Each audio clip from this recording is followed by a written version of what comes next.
Assalamualaikum warahmatullahi wabarakatuh. Saya Rasyidini Ayu Rahmawati. Di sini akan menjelaskan hasil dari praktikum PGBBL untuk kali ini terkait React Native Truth.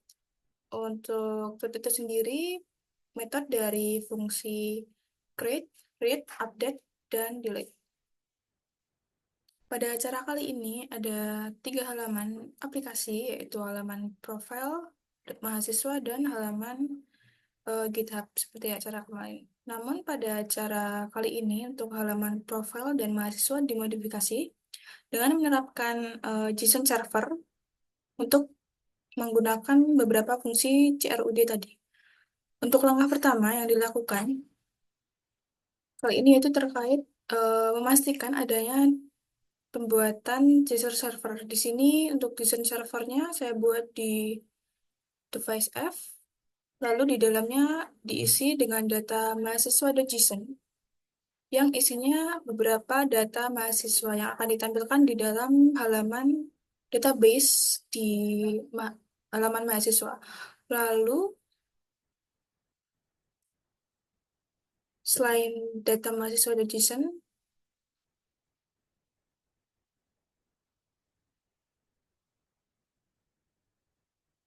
di sini juga beberapa menambahkan file baru. Salah satunya yaitu file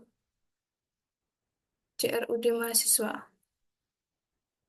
Untuk di acara kemarin sudah ada data mahasiswa dan JSON. Di sini beberapa data untuk mahasiswa yang sudah dimiliki. Lalu di dalam file thread mahasiswa nav JSON, di sini ada fungsi untuk import beberapa komponen yang dibutuhkan. Lalu untuk fungsinya di sini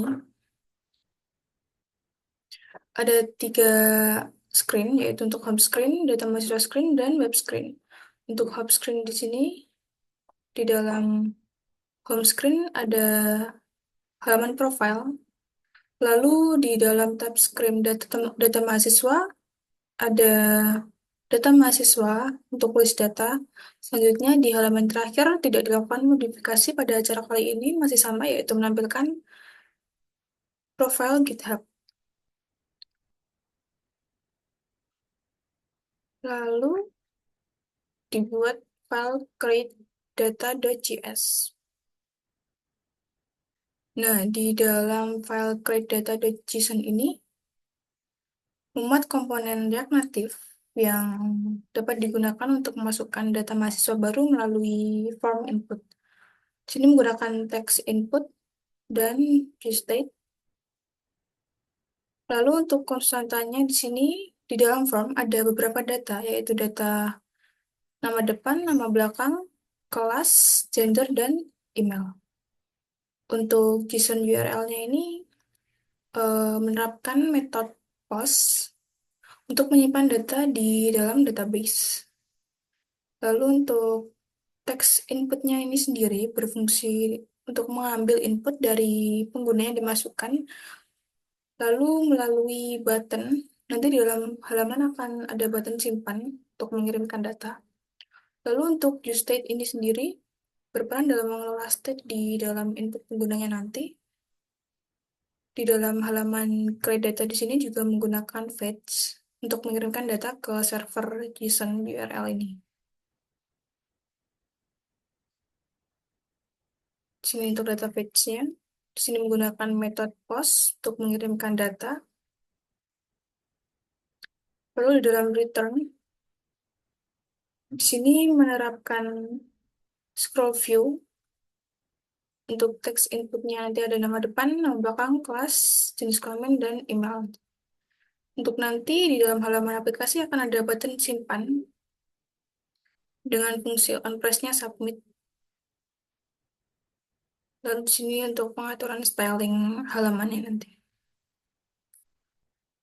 Selanjutnya, setelah mengatur bagian halaman form, di sini di bagian file index, lalu diubah di bagian import app, diarahkan pada file truth mahasiswa nav. Nah, di sini merujuk pada komponen truth mahasiswa nav dengan fungsi sebagai entry point ke aplikasi. Yang terakhir, lakukan modifikasi di dalam list data. Pembuatan file ini juga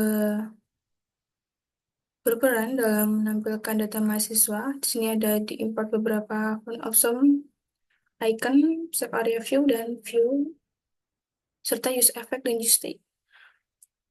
Untuk di dalam list data di sini, komponen React Native-nya akan menampilkan daftar mahasiswa dengan beberapa informasi yang telah saya jelaskan sebelumnya, yaitu nama, email, kelas, dan jenis kelamin. Untuk data mahasiswa di sini bisa dihapus menggunakan function delete data ini. Untuk fungsinya yaitu menggunakan metode delete. Apabila berhasil diterapkan untuk penghapusan data, maka akan muncul pop-up data terhapus seperti ini.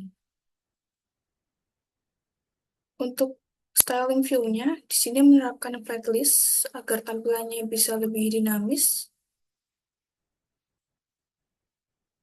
Untuk styling card-nya, di sini ada touchable opacity juga pada halaman nanti.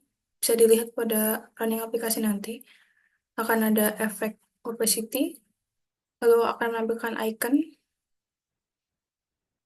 dan ini untuk button delete-nya. Ini untuk styling list datanya. Selanjutnya, di dalam penggunaan fungsi root itu tadi, sini kemarin menggunakan ekstensi Thunder Client. Di dalam desain server, dibuat folder mahasiswa, lalu dibuat data untuk get data. Yang pertama ini. Ini menggunakan metode get, lalu diarahkan pada link data mahasiswa.json. Di sini bisa dibuka melalui web browser. Nah, ini untuk data yang saat ini saya miliki dan akan saya modifikasi. Kembali lagi ke source code-nya. Ada 4 fungsi yang diterapkan, yaitu fungsi untuk get data. Sini bisa langsung desain dan akan menampilkan data yang tadi yang saya miliki di dalam file database mahasiswa. Lalu di dalam tambah data mahasiswa menggunakan metode post. Sini akan menambahkan data. Saya akan coba menambahkan data.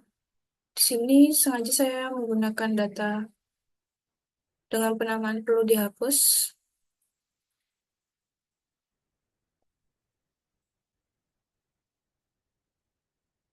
Nah, untuk menambahkan data, eh, ini diarahkan ke metode post, lalu untuk linknya masih mengarah pada file mahasiswa. Di sini di bagian body, pastikan di dalam tab design ditambahkan source code yang ingin dimasukkan ke dalam database, lalu bisa diklik send. Nah, setelah ini, maka bisa dibuka kembali di halaman get. Nah, di sini untuk datanya sudah tertampil. Nah, pada saat menambahkan data harus dipastikan untuk ID-nya berbeda untuk mengenali setiap data mahasiswa. Selanjutnya, itu untuk metode post, menambahkan data mahasiswa, lalu di sini menerapkan patch untuk update data mahasiswa. Nah, untuk patch ini perlu diarahkan pada ID-nya tadi menggunakan ID 3. Nah, untuk di dalam ID 3 tadi, akan saya update.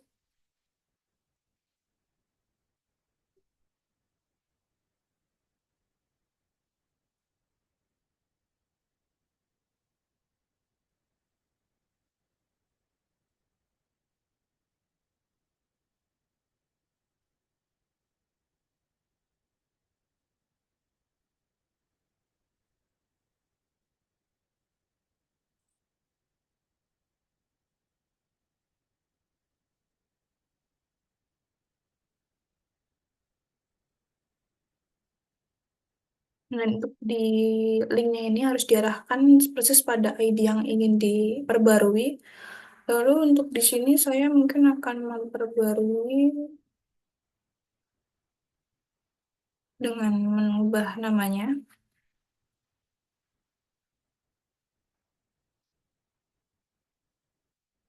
Sebelum itu bisa dicek terlebih dahulu di link database. Nah, ini untuk data sementara di ID 3. Ini namanya masih bahasa Indonesia. Nah, untuk kali ini saya akan mengupdate-nya dengan mengubah namanya menjadi delete soon ini.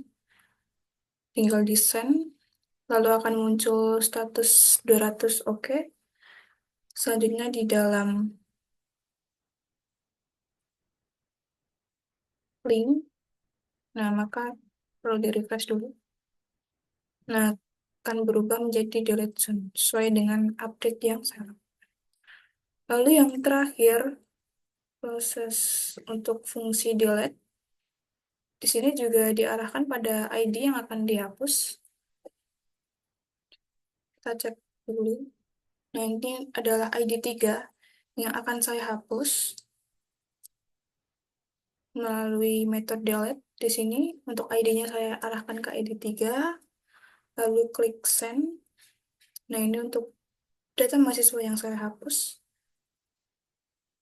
Nah, di sini sudah terhapus untuk datanya. Bisa dilihat di dalam aplikasi. Di sini sudah terhapus. Selanjutnya masuk ke running aplikasi. Nah, di sini saya akan suruh nambahkan data.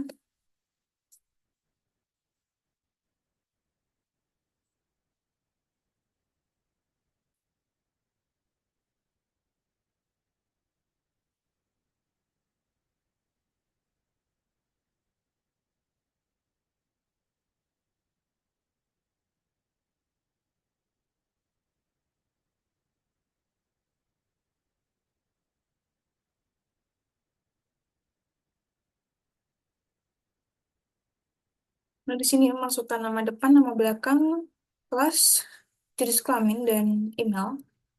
Lalu bisa diklik simpan. Nah, di sini akan muncul warning untuk data yang telah tersimpan, bisa di OK.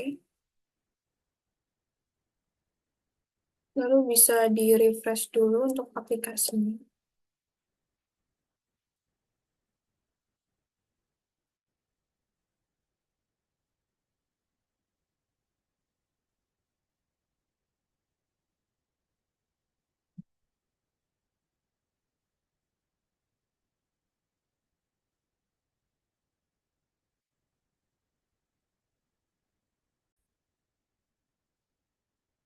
Nah, nanti apabila proses penyimpanan data sudah selesai, maka untuk di dalam halaman mahasiswa di sini sudah tertambah untuk data yang baru saja saya masukkan dalam form sebelumnya. Di sini juga ada ditampilkan button hapus. Di sini menggunakan metode delete. Bisa langsung saja dihapus. Nah, di sini akan muncul warning untuk menghapus data. Oke, untuk keterangan data terhapusnya juga sudah, nanti akan muncul seperti ini.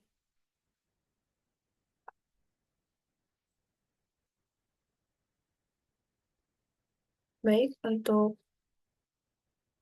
running aplikasinya sudah selesai. Berikut saya tampilkan untuk kesimpulan.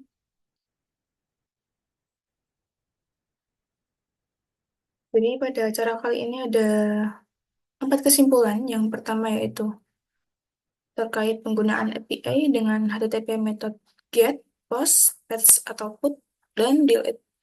Untuk penggunaan API dengan HTTP method ini diimplementasikan dengan interaksi server di JSON server. Lalu untuk metode GET, di situ digunakan untuk mengambil data mahasiswa yang tersimpan.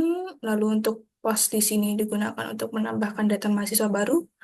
Lalu untuk patch atau put digunakan untuk memperbarui data mahasiswa. Dan yang terakhir, metode delete berfungsi untuk menghapus data mahasiswa. Lalu untuk penerapan beberapa metode tersebut dapat dilakukan menggunakan ekstensi Thunder Client secara langsung ke endpoint API. Yang kedua, terkait pembuatan form input data di React Native dengan API. Untuk data mahasiswa seperti nama, email, kelas, dan jenis kelamin dilakukan melalui pengisian form text input untuk mengirimkan data yang dimasukkan ke server menggunakan metode POST. Jadi di halaman profile tadi ada beberapa form menggunakan text input. Untuk data yang dikirimkan itu menggunakan metode POST. Selanjutnya, dengan menggunakan Fetch API, data yang dimasukkan akan terkirim ke server, yang disimpan ke file JSON yang dikelola JSON server di dalam database. Kesimpulan yang ketiga, terkait data dari API ditampilkan dengan fitur pull to fresh. Untuk data mahasiswa yang sudah ada ini diambil dari server menggunakan metode get dengan menambahkan fitur pull to refresh. Lalu untuk fitur tersebut digunakan untuk memperbarui data mahasiswa dan mengirimkan permintaan get ulang ke API lalu menampilkan data baru. Ini untuk fungsi update data tadi menggunakan patch atau put. Lalu sebenarnya terakhir terkait pembuatan fitur delete data untuk menghapus data mahasiswa dengan menggunakan metode delete. Untuk fitur ini ada di halaman daftar mahasiswa tadi. Kan tadi ada beberapa list data mahasiswa dan di bawah setiap list item nama mahasiswa di situ ada button untuk hapus. Di dalam aplikasi akan mengirimkan permintaan delete. Di sini akan menggunakan metode delete ke server untuk menghapus data mahasiswa dari database. Dengan menggunakan API dan fetch, data dapat dihapus secara langsung dari server dan aplikasi akan menampilkan daftar mahasiswa yang sudah diperbarui. Untuk API-nya tadi disesuaikan melalui source code, lalu untuk fetch-nya tadi juga ada di dalam source code tadi. Sekian untuk penjelasan project dari acara kali ini. Kurang lebihnya saya mohon maaf. Wassalamualaikum warahmatullahi wabarakatuh.